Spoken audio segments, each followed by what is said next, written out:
Hello, magandang oras po muli sa ating lahat. Kumusta kayo dyan? Ang ating pag-uusapan naman ngayon ay itong pathway para sa ating mga caregivers.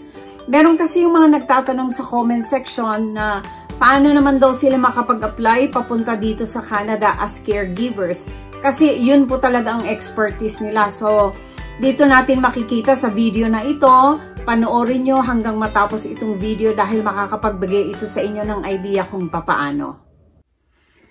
Una, tingnan natin yung mga programa ng Canada for our caregivers. Ito yung mga dating programa at saka may ongoing kung paano makakuha ang Canada ng mga foreign caregivers. So una, number 1, sabi niya, home childcare provider closed but reopens in 2024. Ito kasi, may quota sila per year. Kung hindi ako nagkakamali, 2,750 something per year. Pag nag-close yun, kailangan maghintay ka ulit and they will reopen it again the next year habang aktibo pa ang programang ito. Number 2, home support worker. It is open to new application just the same with number 1, meron po itong quota. Number 3, live-in caregiver, close to new applicants. Ito yung mga dati, ano? Number 4, caring for children. Napalitan na po ito ng number 1. Number 5, interim pathway, close to new applicants. At saka number 6, caring for people with high medical needs, replaced ng number 2, yung home support worker. Ngayon, ating titingnan kung ano yung existing na pwedeng mag-apply ang ating mga caregivers. Kasi po sa comment section ng aking mga videos merong nagtanong. Sana naman po makapagbigay ka ng idea tungkol sa caregiver. Kasi ang dami po nating kababayan sa Hong Kong, sa Taiwan, UAE, iba't ibang lugar, Israel, na interesadong pumunta dito sa Canada through the caregiver pathway. So tingnan natin itong dalawang pathway na open ngayon, existing na program ng Government of Canada kung paano makapasok ang mga healthcare providers natin. So una, meron yung home child care provider pilot and home support worker pilot. Ito kasi, if you gain an experience, required number of experience, this can lead to direct permanent residency. No? And direct permanent residence is, maipaprocess lang yan ng 6 months to 1 year. Depende sa pag-comply nyo ng requirements, sa mga medical, ganon. Okay? So, itong dalawang ito, pilot program ito. It started since 2019 and till 2024. Ngayon, baka sabihin natin na, ay, late na ako, parang huli na. No. Kasi meron akong nabasa na pwedeng i-extend ito. There is a possibility na ma-extend ito kasi ito na lang po ata ang natitira munang programa ng Canada kung paano makakuha ng mga caregivers. So, pag isara nila ito, wala na. Hindi ko alam kung meron siguro yung ibang paraan pero so far ito ang ongoing. Itong childcare provider at saka home support worker. Ngayon, ano ba ito? Tingnan natin yung mas detalye. So, itong home support worker, may quota, sabi niya. Ano yung ibig sabihin nun? Per year, meron lang silang number o bilang ng tao, caregivers na pwedeng i-hire. Kung hindi ako nagkakamali, 2,750 per year. Pag napuno yon, kailangan maghintay ka next year to apply. Kasi kung puno yun, hindi papasok yung application mo online, ano? So, ano bang gagawin nitong home support worker? Una, take care of seniors and persons with disabilities. Pero karamihan dito, adult, 18 and above. Okay? So, come under temporary work permit. So, makakapunta yung aplikante, ang hawak-hawak niya is temporary work permit. Can apply for permanent residency after gaining enough work experience. So, pagkatapos ng noon, ang requirement nila is 2 years. Ngayon, naibaba nila ng 1 year. Within Canada experience po yun. Okay? can bring family with them for open work or study permits. Dati kasi, ang caregiver noon, hindi nila pwedeng isabay na dalhin yung mga pamilya nila dito.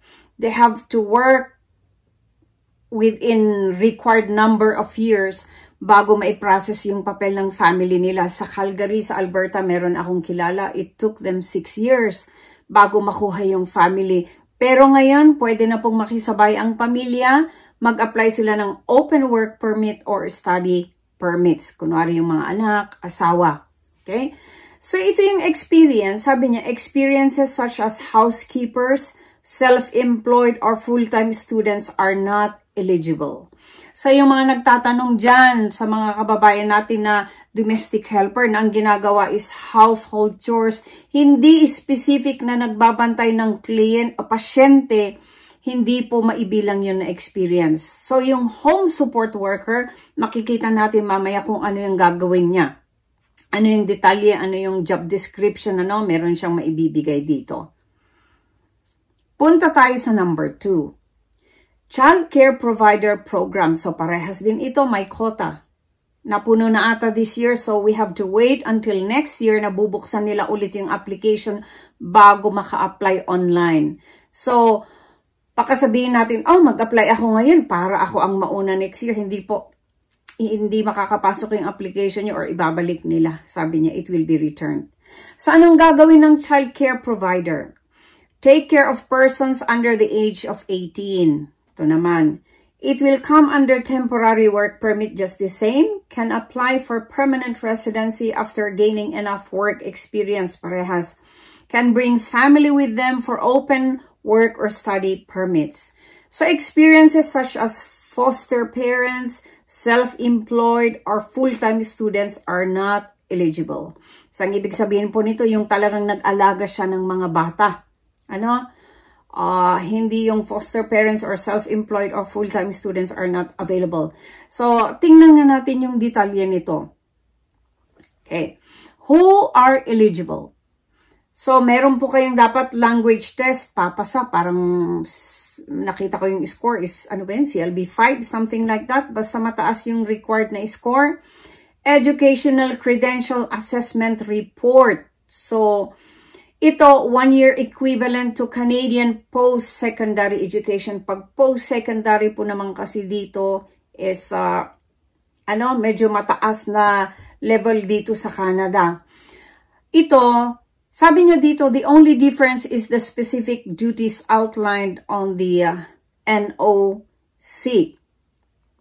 So, ito, pag titingnan natin yung child care support at saka home support worker, makikita mo yung difference ng trabaho nila sa NOC, sa National Occupational Category something. Nakalagay doon yung job description or specific duties and responsibilities ng bawat isa. So, nasabi ko kanina na hindi kasali yung mga kanina, yung sinabi natin na housekeepers, hindi po kasali yon.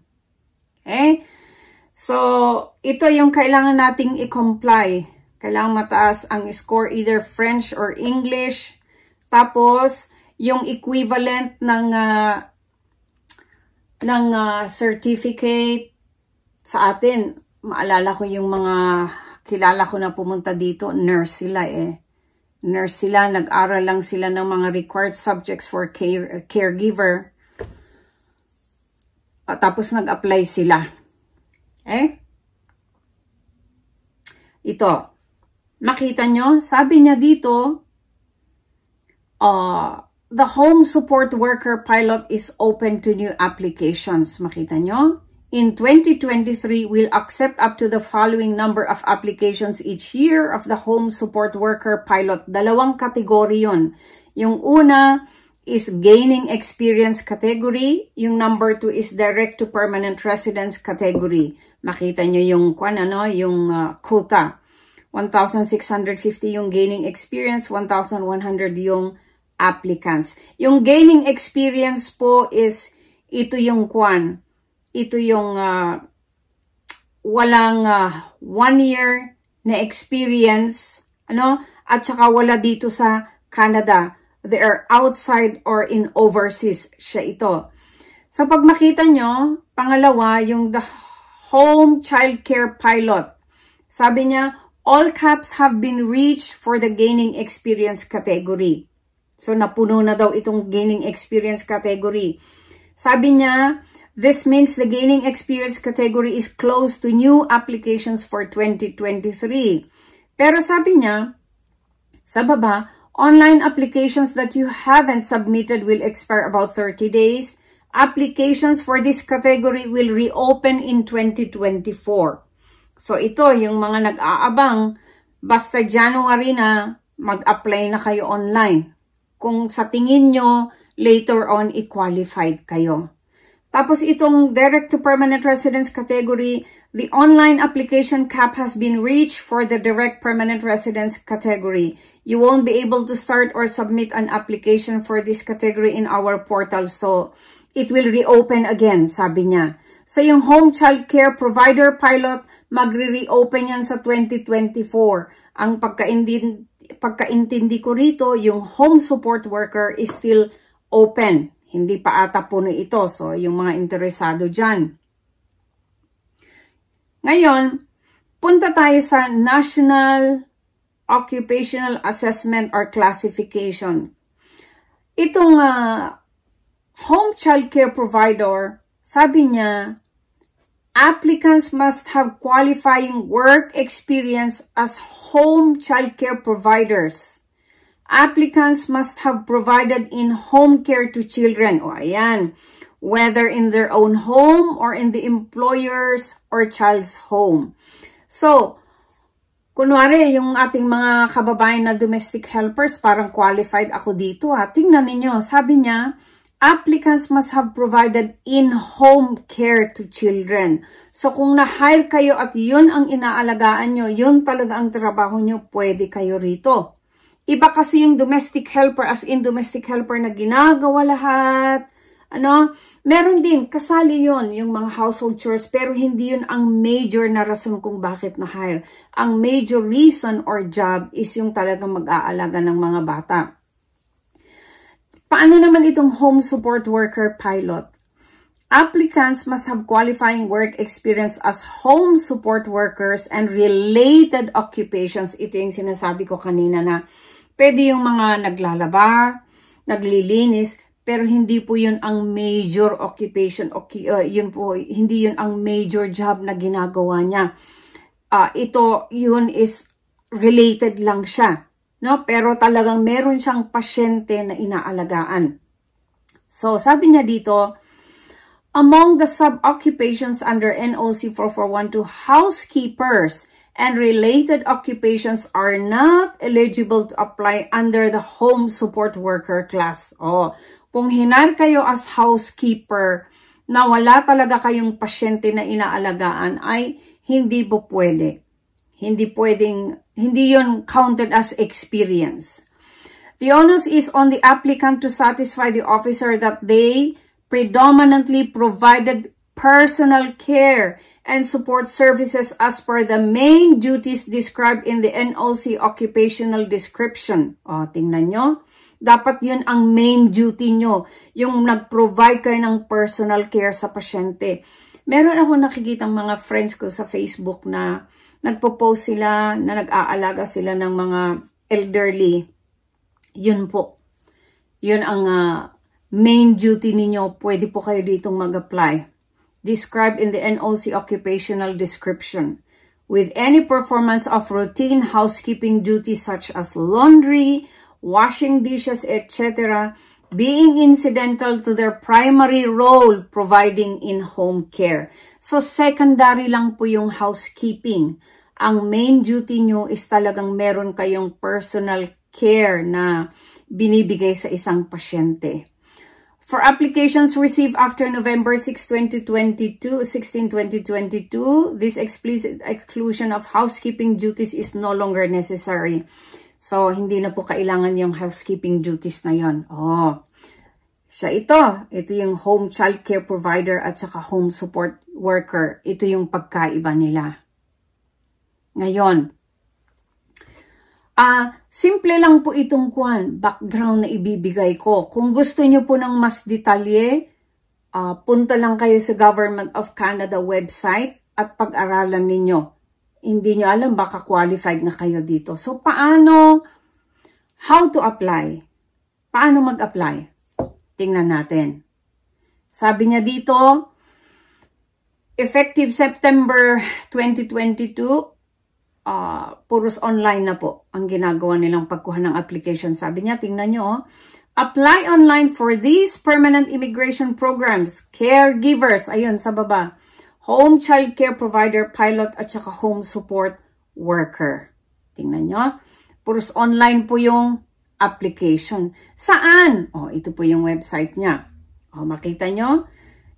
As of April 30, 2023, there are more changes to the application process. There are changes to the home child care provider pilot for the 2023 application process. So, ito, makita nyo, changes on how you can apply. Makikita nyo dito. At tingnan natin ang detalye nito kung paano, para makapagbigay lang ito sa inyo ng idea kung paano mag-apply. Tingnan nyo, you must apply online through the permanent residence portal. You'll need to create a new application to be able to apply. You won't be able to access any applications you started before January 1, 2023. Tingnan nyo, makita nyo ito Once you sign into the portal, choose economic when asked which program you are applying to. Then you will see the 4 categories available. Makita nyo yan. So, dyan kayo mag-apply sa permanent residence portal. Tapos, makikita nyo, ang i-click nyo daw ay yung economic. Tapos, pagpipiliin kayo sa 4. Depende sa experience nyo, kung saan ang mag-match dito, yun ang i-click nyo. Okay, so online po yung application. Paano kung nahihirapan kayong mag-apply sa online application? Ang best po siguro na may advice ko sa inyo is magpatulong kayo sa mga agency. Tingnan ulit natin dito Yung agency po na legit na agency, hindi kung ano-anong agency. So, mag-inquire kayo, magpatulong kayo kasi sila ang nakakaalam kung paano mag-process kung hindi kayo maka-apply online. At sa tingin nyo, qualified kayo base sa mga naibigay kong simpleng a brief background, kung ano ito, kung qualified kayo, yung eligibility, magtanong kayo sa mga agency. Meron kasi yung mga iba na nagte-take advantage daw na online scam, mag-ingat tayo. Kung paano nyo malalaman, kunwari sa Pilipinas, kung paano nyo malalaman na legit yung agency, punta kayo sa Google, yung Department of Migrant Workers. Makikita nyo. Sige, ituro ko sa inyo yan kung saan. Dito tayo. Tinype ko lang yung Department of Migrant Workers at makikita nyo yung may padlock sa taas. Ibig sabihin po, secured account yan ng DMW. Okay. So, makikita nyo dito, approved job orders of licensed recruitment agencies. So, legit po ito. Kaya dito ko kayo pinupunta kasi approved by the government po ito. Kita nyo? So, lisensyado na agency. Kaya huwag kayong, dahil gusto nyong makapunta dito kung sino-sino na ang kinakausap nyo, mag-ingat po tayo sa mga illegal recruiters. So, again, ang isa pong number 1 na makikita natin kung illegal recruiter, sa labas po sila naniningil ng pera, doon kayo kinakausap, walang opisina, hindi rehistrado, walang resibo. Nako, mag-ingat po tayo, huwag tayong basta-basta dahil gusto lang natin pumunta dito, kung sino-sino nang kinakausap, lalo pong mapapahamak kayo. So, punta tayo dito. Ngayon, ang hanapin natin ay yung caregiver. Punta muna tayo dito sa left side. Makita nyo, position, principal, agency. Piliin natin itong position kasi ang itatype natin ay yung caregiver. I-type ko ang caregiver kasi yun ang topic natin. Makita nyo. Ayan. 436 records. Makita nyo sa Qatar, Canada. So, sinusubukan kong i-click ito. Ayun. nagbabasa siya. Tingnan natin kung, wala, hindi nagbubukas. So, kung paano nyo hanapin ito, kunin nyo yung pangalan ng agency, i-type nyo ulit sa Google para makita nyo kung saan ang opisina, kung paano sila makontak. So ngayon, pinapakita ko lang kung saan magtingin ng hiring para sa mga caregivers. O US, United States, may 2. Kuwait, Saudi, Japan. O yan. Marami sa Japan. Balik tayo. Balik nga tayo sa number 2. Tingnan natin. O, Japan, Qatar. Magtingin tayo. Puro sa Japan, Qatar. Punta tayo sa pangatlo, number 3. Pinapakita ko ito para alam nyo kung saan kayo maghanap, hindi kung saan-saan. Cook Islands. Hindi ko alam kung saan itong Cook Islands. I-research nyo na lang sa Google. Bahrain, may 3. Singapore, may 30. Singapore, so hindi ko alam kung talagang caregiver ito o domestic helpers. Yun ang hindi ko alam. Depende sa definition. Ng binigay nila. Punta nga tayo sa number 4. Ayan, puro sa Japan, ang daming Israel. Ayan, maganda rin ito sa Israel. Okay, Qatar, ang dami. Puro sa Qatar. So, alam nyo, minsan, wag nating maliitin ang Asian countries, ha? Kasi, maganda rin na magkaroon kayo ng 2 years experience dito o 1 year experience bago kayo mag-apply sa Canada. Malay nyo, doon kayo makukwalify. So, tingnan natin sa ibang countries. O, Qatar, Saudi, ayan. Nakita nyo? O, may Canada, kaso tig-isa. Yan yung sinasabi ko kanina na medyo may pahirap yung papasok dito. So, mas maganda kung medyo bata-bata pa kayo, punta muna kayo sa Asian countries, mag-apply, kumuha ng experience, and then you can apply sa Canada. So, pakita ko lang ito. So, ito, hindi ito caregiver. Subukan ko nga maghanap ng carpenter. Ayan, makita nyo. Australia, may 23. Malta, Canada, ayan o. New Zealand, ang dami, 20, 27. Australia, New Zealand, ang dami. Pinakita ko lang ito para magkaroon tayo ng idea dahil hindi naman siguro lahat ng nanonood dito. Ang kailangan lang is caregiver, So, dito tayo maghanap. Ngayon, meron yung nagtanong na paano yan, overage ako kung sa Pilipinas ako mag-apply. Meron yung mga age requirement. Opo, sa agency sa Pilipinas usually is 40. Kaya meron po tayong online. Subukan natin sa online. Pero kung hindi tayo maka-open online at talagang interesado tayo, mas maganda punta kayo sa agency. No? So, kung maghanap ulit kayo ng agency, dito may mga agency. Kung meron kayong nalaman na agency, i-type nyo yung pangalan dito para malalaman nyo kung lisensyado ng Philippine government o hindi. Dahil kung hindi lisensyado, magkakaproblema kayo. Mai-scam kayo.